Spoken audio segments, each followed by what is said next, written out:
Paul in Ephesus. Paul never stopped or grew tired of talking about Jesus, and he travelled far and wide sharing the good news. In a town called Ephesus, Paul was with his friend Gaius in a large hall. It was lunchtime, but they had no time to eat. The hall was full of people listening to Paul telling them all about Jesus.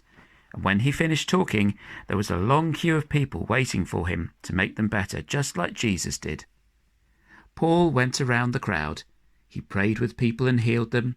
He told them how Jesus had healed people. Many people were healed that day and believed in Jesus.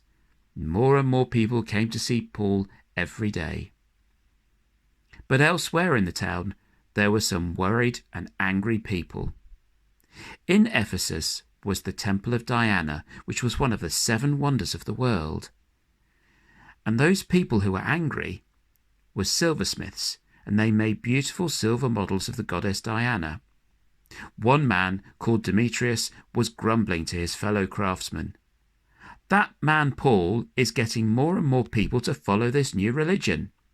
When people believe in Jesus, they don't want to worship Diana. If this goes on, they won't want to buy any souvenirs from the temple, and we won't make any money. We can't let this carry on, said one man. We shall be ruined, said another. This calls for drastic action, said Demetrius. We've got to stop him. When Paul had finished, he had said goodbye to Gaius and his friends, and he headed home. Gaius and another man stayed behind chatting, and then they heard a loud noise. It was the sound of shouting, and it was getting nearer. As the crowd got closer, they could hear their words. Long live Diana! Long live the goddess! All the people Paul had upset, including Demetrius, were marching towards them.